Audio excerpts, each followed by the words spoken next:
Hello दोस्तों, Brajesh Chandra learning channel में आपका स्वागत है। दोस्तों, प्राचीन भारतीय इतिहास पर मैं अपनी अगली प्रस्तुति के साथ आपके समक्ष उपस्थित हूँ। प्रस्तुत वीडियो में हम लोग गुप्त काल एक स्वर्ण युग था, इस तथ्य का मूल्यांकन करेंगे कि गुप्त काल एक स्वर्ण युग था अथवा नहीं। दोस्तों, सिविल सर्विसेज की प्रारंभिक एवं मुख्य परीक्षाओं में इस टॉपिक से संबंधित अक्सर प्रश्न पूछे जाते हैं, तो आइए इसे हम लोग देखते हैं। सबसे पहले हम लोग यह देखें कि स्वर्ण युग है क्या। तो एक सामान्य परिभाषा के अनुसार स्वर्ण युग अर्थात गोल्डन एरा, इसे क्लासिकी युग भी कहा जाता है। इसका अर्थ एक ऐसे युग से है जिसमें साहित्य, कला, वास्तुकला आदि से संबंधित सांस्कृतिक उपलब्धियां ऐसे स्तर पर पहुंच जाए जो आगे आने वाले वर्षों के लिए एक आदर्श बन जाए। लेकिन महत्वपूर्ण बात यह है कि सर्वश्रेष्ठ सांस्कृतिक उपलब्धियां उस काल के समुन्नत राजनीतिक, सामाजिक एवं आर्थिक व्यवस्था का ही प्रतिबिंब होती है। तो इस प्रकार जो स्वर्ण युग की अवधारणा है, कॉन्सेप्ट है, उसमें सर्वश्रेष्ठ सांस्कृतिक उपलब्धियों के अतिरिक्त उन्नत राजनीतिक, सामाजिक एवं आर्थिक व्यवस्था का भी समावेश होता है। तो आइए इस परिभाषा के अनुसार हम इस तथ्य का परीक्षण करेंगे कि गुप्त काल एक स्वर्ण युग था अथवा नहीं था।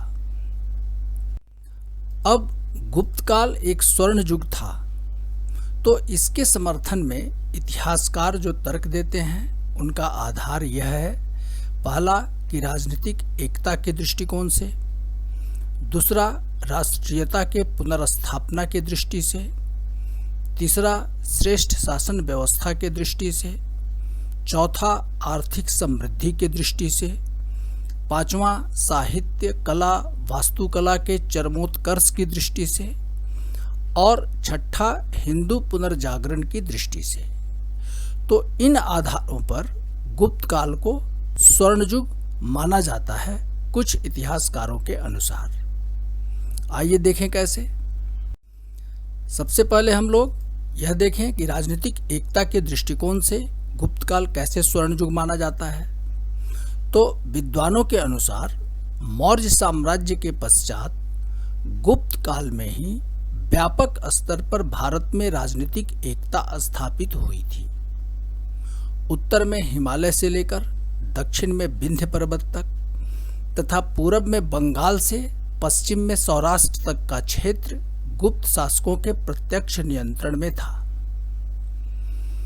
दूसरी महत्वपूर्ण बात कि सुदूर दक्षिण एवं दक्षिणापथ में उनकी राजनीतिक प्रभुसत्ता स्वीकार की जाती थी। तो इस प्रकार भारतवर्ष का राजनीतिक एकीकरण इस काल की एक महत्वपूर्ण विशेषता थी।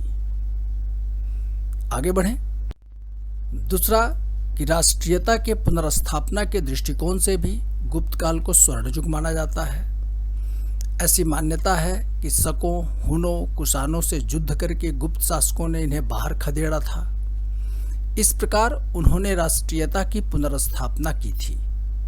यह इस काल की दूसरी महत्वपूर्ण उपलब्धि मानी जाती है। तीसरा कि श्रेष्ठ शासन व्यवस्था के दृष्टिकोण से भी गुप्त काल को स्वर्ण युग माना जाता है। इस संदर्भ में विशेष रूप से फाहियान के विवरणों को तथा कालिदास के नाटकों को आधार बना करके यह बताया जाता है कि शासन व्यवस्था प्रत्येक दृष्टिकोण से उदार एवं लोकोपकारी थी, अर्थात जनकल्याणकारी थी। शांति एवं व्यवस्था का राज्य था, जहां आवागमन पूर्णतः सुरक्षित था। दंड व्यवस्था के कड़े नियमों को उदार बना दिया गया था तथा मृत्यु दंड पूर्णतः समाप्त कर दिया गया था। फिर भी अपराध नहीं होते थे। तो यह इस काल के कुशल प्रशासनिक व्यवस्था का ही परिणाम माना जाता है। आगे बढ़ें। अब आर्थिक समृद्धि इस काल में काफी बढ़ गई थी, तो इस दृष्टिकोण से भी गुप्त काल को स्वर्ण युग माना जाता है। साहित्यों में वर्णित समृद्ध अर्थव्यवस्था के विवरण के आधार पर इस काल के समृद्ध आर्थिक जीवन की बात कही जाती है। जैसे इस काल के साहित्यों में विभिन्न प्रकार के फसलों एवं औद्योगिक वस्तुओं का उत्पादन की तकनीकी, सुनियोजित नगर व्यवस्था, उन्नत व्यापारिक गतिविधियां इस काल की महत्वपूर्ण विशेषताएं बताई गई हैं। फाहियान भी सामान्यतः लोगों को सुखी और संपन्न बताता है। पांचवा, साहित्य कला, वास्तुकला के चरमोत्कर्ष के दृष्टिकोण से भी गुप्त काल को स्वर्ण युग माना जाता है। तो इस काल में साहित्य, कला, विज्ञान आदि का काफी विकास हुआ। कालिदास इस काल के सर्वश्रेष्ठ संस्कृत कवि एवं नाटककार थे। कालिदास ने मेघदूतम, कुमार संभवम, रघुवंश, अभिज्ञान शाकुंतलम, मालविकाग्निमित्र आदि ग्रंथों की रचना की, जो कालिदास की सर्वश्रेष्ठ कृतियां मानी जाती हैं।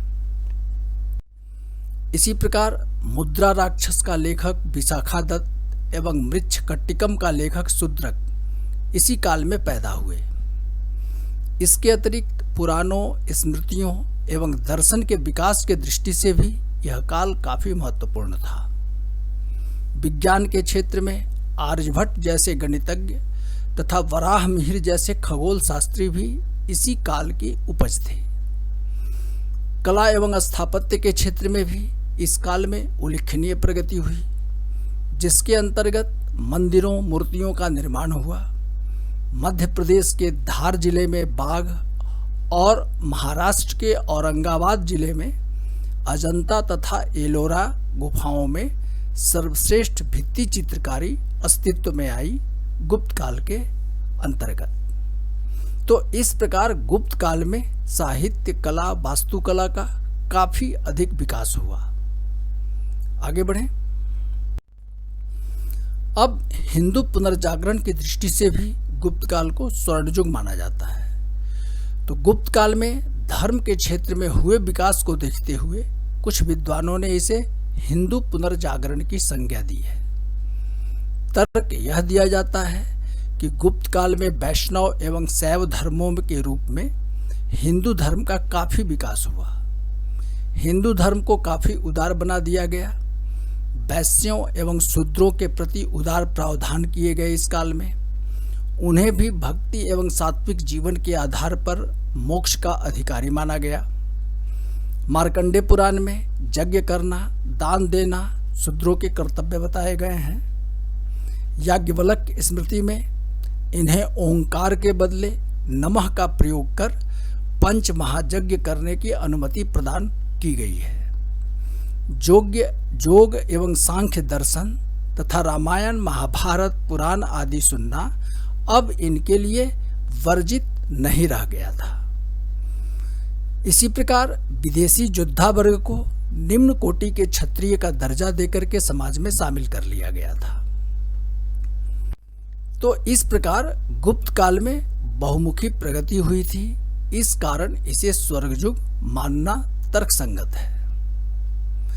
परंतु इस प्रगति का एक दूसरा पहलू भी है। जैसे आइए इन्हें देखें कि निश्चित रूप में इस काल में राजनीतिक एकीकरण हुआ था, परंतु साथ ही साथ इस काल में ग्राम्य आत्मनिर्भरता का भी क्रमिक विकास हुआ, जिससे आगे चल के सामंतवादी व्यवस्था अस्तित्व में आई। तो इस प्रकार राज्य अपनी अर्थव्यवस्था में नगर एवं ग्रामों में पारस्परिक तालमेल नहीं बैठा सका। ऐसे में राजनीतिक एकता का कोई अर्थ ही नहीं था। दूसरी महत्वपूर्ण बात कि शकों एवं हुनों से संघर्ष करने के कारण रामगुप्त को छोड़ करके अन्य गुप्त शासकों को राष्ट्रीयता की पुनर्स्थापना का श्रेय दिया जाता है। परंतु किसी भी दरबारी नाटक एवं काव्य में किसी गुप्त राजा का प्रत्यक्ष वर्णन नहीं मिलता है। दूसरा, जो कालिदास का मालविकाग्निमित्र है वह शुंग शासकों से संबंधित है, इससे आप परिचित हैं। मुद्रा राक्षस मौर्यों से संबंधित है। सिर्फ पुराणों में गुप्त शासकों का उल्लेख है और वह भी निम्न कोटि के क्षत्रिय के रूप में। केवल गुप्त शासकों को उनकी प्रशस्तियों में ही प्रशंसा की गई है। गुप्त शासकों के संबंध में जो प्रशस्तियां लिखी गई है, उन्हीं प्रशस्तियों में गुप्त शासकों की प्रशंसा की गई है।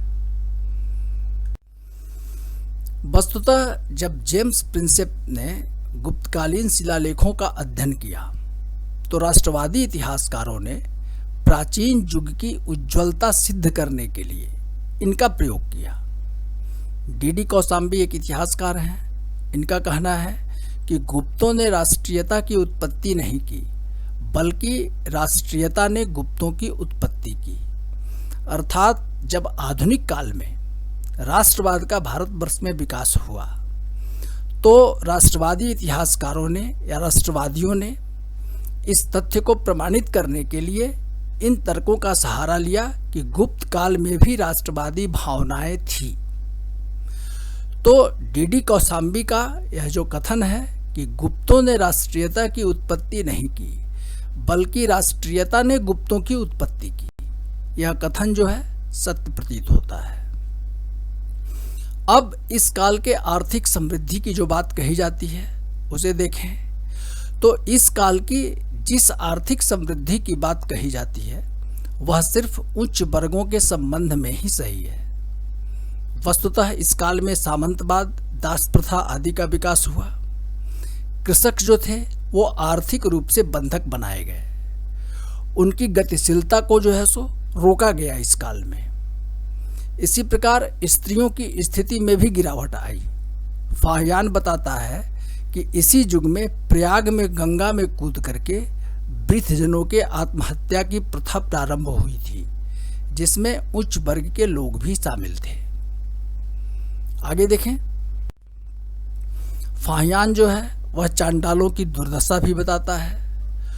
उनका नगरों में प्रवेश वर्जित था, अथवा प्रवेश करते समय उन्हें गले में ढोल बजाना होता था बांध करके। इसी प्रकार सामाजिक तनाव इस काल की एक महत्वपूर्ण विशेषता थी, जिसका उल्लेख पुराणों में कलयुग की संकल्पना में प्रतिबिंबित हुआ है। पुराणों में जो कलयुग की संकल्पना बताई जाती है तो यह जो है वह वर्ण व्यवस्था के विघटन का संकेत देता है। ऐसा माना गया है कि वैश्यों एवं शूद्रों ने संगठित रूप से ब्राह्मणों एवं क्षत्रियों के विशेषाधिकारों को चुनौती दी होगी। हालांकि इनके किसी संगठित विद्रोह का उदाहरण साहित्यों में प्राप्त नहीं होता है। तो ऐसा माना जाता है कि वर्ण व्यवस्था विघटित होने लगी थी। वैश्य और शूद्र जो थे वे अपने परंपरागत कर्तव्य जो शास्त्रों में प्रतिपादित थे उनका वे पालन नहीं कर रहे थे। तो इस प्रकार वर्ण व्यवस्था का विघटन हो रहा था। इसी प्रकार व्यापार वाणिज्य के ह्रास एवं नगरों का पतन इस काल के अंतिम चरण की एक महत्वपूर्ण विशेषता है। इस प्रकार जो आर्थिक समृद्धि थी वह सिर्फ उच्च वर्गों के लिए ही थी, निम्न वर्गों से इसका कोई सरोकार नहीं था। आगे देखें, अब जिस सुदृढ़ शासन व्यवस्था की बात कही जाती है उसमें सामंतवादी शासन प्रणाली का औचित्य तथा इसके शोषणकारी पहलू को नजरअंदाज कर दिया जाता है। वस्तुतः आपको पता होगा कि इसी काल से भूमि अनुदान की प्रथा भी लागू हुई थी। तो भूमि अनुदान की प्रथा लागू करने में तत्कालीन सामाजिक तनाव भी जो था वह एक महत्वपूर्ण कारण था। भूमिदान प्रक्रिया के द्वारा विद्रोह वाले क्षेत्रों में ब्राह्मणों को बसा करके ब्राह्मणवादी सामाजिक व्यवस्था लागू करने का प्रयास भी इस काल में किया गया। इसके अधीन लोगों के आर्थिक सामाजिक गतिशीलता को भी नियंत्रित करने का प्रयास हुआ। तो इस अर्थ में जो यह शासन प्रणाली थी इसे उचित नहीं कहा जा सकता है। आगे बढ़ें। अब जिन कला साहित्य तथा धर्म के क्षेत्र में हुई उपलब्धियों की बात कही जाती है वह निश्चित रूप से सराहनीय है, परंतु यह भी उतना ही महत्वपूर्ण है कि कला साहित्य में समाज के निम्न वर्गों को कोई स्थान प्रदान नहीं किया गया था। मृच्छकटिकम जिसके लेखक है शूद्रक, तो मृच्छकटिकम को छोड़ करके आम व्यक्तियों का चित्रण करने वाला कोई साहित्य इस काल में उपलब्ध नहीं होता है। इसी प्रकार मुख्यतः राजाओं के सभासद जो थे, उच्च वर्ग के लोग और सामंत जो थे, वे ही कला एवं साहित्य का रसास्वादन कर सकते थे। अशिक्षित जनसमूह का इससे कोई सरोकार नहीं था। यह इस बात से भी साबित होती है कि नाटकों में जो अभिजात्य वर्ग के लोग हैं वे संस्कृत बोलते थे तथा निम्न वर्ग के लोग और महिलाएं जो थीं वो प्राकृत बोलते थीं। आगे बढ़ें।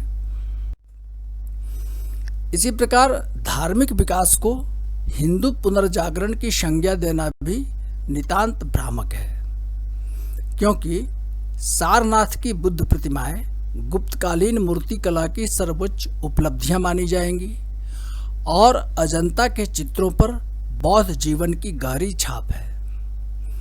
आर्यभट्ट और वाराहमिहिर की कृतियों में खगोल विज्ञान से संबंधित जिन तथ्यों को निरूपित किया गया है उनका प्राचीन भारत से नाम मात्र का संबंध है। वाराहमिहिर के खगोल शास्त्र से संबंधित जो 5 सिद्धांत हैं, पंच सिद्धांतिका इनके ग्रंथ का नाम है, इनमें से 2 सिद्धांत जो हैं रोमक तथा पॉलिस, ये यूनानी प्रभाव है इन पर।